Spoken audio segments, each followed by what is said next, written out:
Muy buen domingo. Estamos ya al final del mes de octubre y nos acercamos a la fiesta de Todos Santos y de difuntos.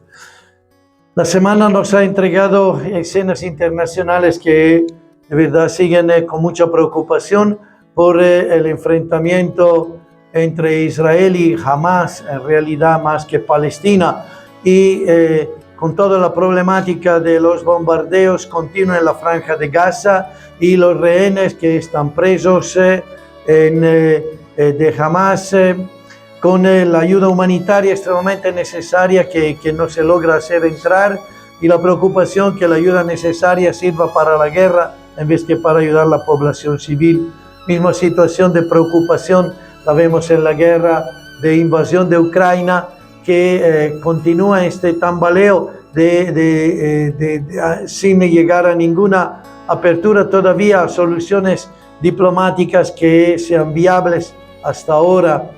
Con esto estamos también en la vivencia de las preocupaciones de nuestro país con su camino a la búsqueda de empleos que sean sostenibles, con la preocupación por la sequía que afecta la calidad del aire contaminado de humo, con la falta de lluvia resultado de años de desmonte y de destrucción de árboles y de la selva en manera especial, que ha traído sequía en la selva, peor en los valles y en las alturas. Con todo esto encontramos la fatiga de vivir, y con esta fatiga nos confrontamos a la palabra de Dios. Lectura del Santo Evangelio según San Mateo, capítulo 22, versículos del 34 al 40. En aquel tiempo, habiéndose enterado los fariseos de que Jesús había dejado callados a los saduceos, se acercaron a él. Uno de ellos, que era doctor de la ley, le preguntó para ponerlo a prueba: «Maestro, ¿cuál es el mandamiento más grande de la ley?» Jesús le respondió: «Amarás al Señor, tu Dios, con todo tu corazón, con toda tu alma y con toda tu mente. Este es el más grande y el primero de los mandamientos, y el segundo es semejante a este: amarás a tu prójimo como a ti mismo. En estos dos mandamientos se fundan toda la ley y los profetas». Palabra del Señor. Gloria a ti, Señor Jesús. El Evangelio de Mateo nos presenta este camino de Jesús en la etapa final de su vida, que lo lleva a una confrontación continua con las autoridades del tiempo: escribas, fariseos, sacerdotes, saduceos, herodianos. Lo han enfrentado los maestros, los sacerdotes, reclamando que él está enseñando sin venir de las escuelas teológicas y rabínicas del tiempo. Jesús se defiende diciendo: Juan el Bautista, ¿qué escuela teológica había hecho? Evidentemente ninguna. Entonces dice: ¿era un profeta de Dios o no? Ellos saben que si responderían que no, se tendrían en contra la gente. Si dicen que sí, tienen que afirmar que entonces es posible ser profeta de Dios sin venir de las escuelas rabínicas. Dios actúa afuera y más allá de ellos. Lo han cuestionado los teólogos con los distintos mandamientos, y hoy día el Evangelio nos presenta otra de las preguntas de los fariseos, que son observantes, que es gente muy fiel a la ley, a los primeros 5 libros, la Torá, y que los van a cuestionar. Lo han cuestionado los herodianos, diciendo si es justo o no pagar el tributo al César, porque ellos al fin aceptan la colaboración con los romanos opresores, pero en contra de los mismos fariseos, pero en alianza con ellos para provocar a Jesús y ponerlo a la prueba. Y hoy encontramos siempre, para ponerlo a la prueba, los maestros de la ley que le ponen una cuestión con una pregunta: ¿cuál es el mandamiento más importante? La pregunta es capciosa. Es como cuando, dice un biblista, es como cuando un policía te para por exceso de velocidad en un centro habitado y te hace la pregunta: disculpe, ¿cuál es el límite de velocidad en un centro habitado? Porque él sabe que tú le respondes que es 60 por hora y Él te repicará. Entonces, porque vos estabas viendo mucho más, no estás respetando esto. Así la pregunta a Jesús, ¿cuál es el mandamiento más importante? Porque según los fariseos es el mandamiento del descanso del sábado, porque también a Dios ha descansado el día sábado. Entonces todos tienen que descansar el día sábado.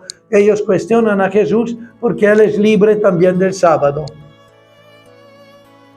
La pregunta capciosa que decíamos es una atención que nos hace pensar a todos estos debates que hay en este tiempo en la Iglesia al respecto del sínodo, al respecto de la posición del Papa Francisco, donde vienen preguntas capciosas que en realidad quieren medir al otro, no entender. Y hemos visto en estos meses, en estos 2 años de preparación del sínodo, durante esta temporada del sínodo, ¿qué dice la Iglesia de la homosexualidad? ¿Qué dice la Iglesia de pedofilia? ¿Qué dice la Iglesia de la tradición? Donde las preguntas que se le presentan a la gente de la Iglesia muchas veces no quieren entender, solo quieren defender posiciones y acusar. Preguntas capciosas que se repiten y se siguen repitiendo. Cuando en toda esta temporada estamos llamados a confrontarnos con la palabra de Dios, entendiéndola con mucha más profundidad, provocados por la vida. Si pensamos en esto, y lo hace recuerdo el Papa Francisco en una de sus cartas, en el 1400, a partir de la experiencia de entonces, la Iglesia justificaba la esclavitud, como todas las personas, no hagamos los iluminados que desde el 2000 buscan juzgar en 1400, demostraríamos ignorancia e incapacidad de comprensión de las dinámicas humanas, pero en el 1400 era normal, en el 2000 claramente que entendemos a la luz de la vida, de los valores, de nueva concepción, que esto no era una lectura no correcta de la palabra de Dios. Entonces no cambia la palabra de Dios, cambia la comprensión de la palabra de Dios, que nos requiere esto de ir profundizando. Los documentos al final de este sínodo nos piden de retomar la lectura mucho más atenta a la realidad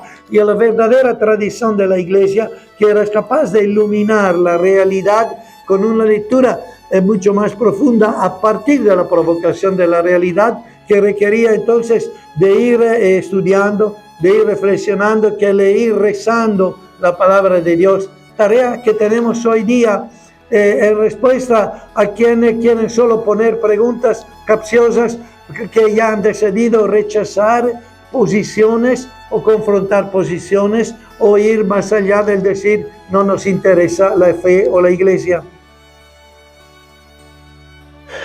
La respuesta de Jesús a la pregunta de cuál es el mandamiento más importante responde con la oración, no con el mandamiento. La oración que cualquier israelita hace al comienzo del día y al final del día.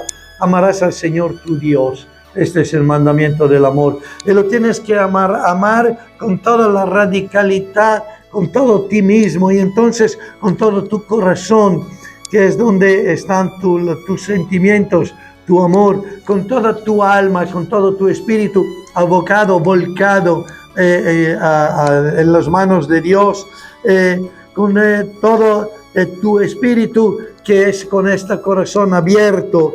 Pero Jesús va más allá. El amor a Dios se tiene que volver inmediatamente amor a los demás. San Juan dirá a la comunidad cristiana: ¿cómo pueden decir de amar a Dios que no ven? Si no aman al prójimo, que vean. Si no son capaces de encuentro, de acogida, de escucha, de poner cómoda al fin la persona que se encuentra con ustedes. Si no son capaces de esto, ¿cómo pueden decir que aman a Dios? El amor a los demás se vuelve algo que nace del amor a Dios, y si el amor a los demás no está bien hecho, no va creciendo, entonces nuestro amor a Dios necesitamos profundizarlo, corregirlo, mejorarlo, porque el amor a los demás es la imagen, el reflejo.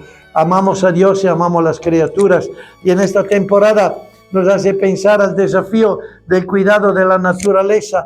Vemos cómo toda esta sequía está confrontándonos, como todo La actitud de desmonte, de quemar, está confrontándonos, está arruinando la naturaleza, pero está arruinando la vida de las personas que se están enfermando y está destruyendo el futuro de nuestra juventud, de nuestros hijos y de los que vendrán, que no tendrán la naturaleza. ¿Cómo puedo decir de amar a Dios si voy a arruinar la vida de los demás? Claro, peor haciendo guerra, peor haciendo una economía que no piensa a las futuras generaciones, peor haciendo una economía que piensa en el bien de unos y no en el bien de todos, peor haciendo una economía que se somete a los intereses de la política que no a las necesidades de la comunidad humana.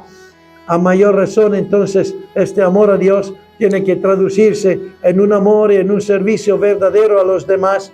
Vaya nuestro desafío que tenemos, que toca nuestra manera de vivir las relaciones, la economía y la justicia.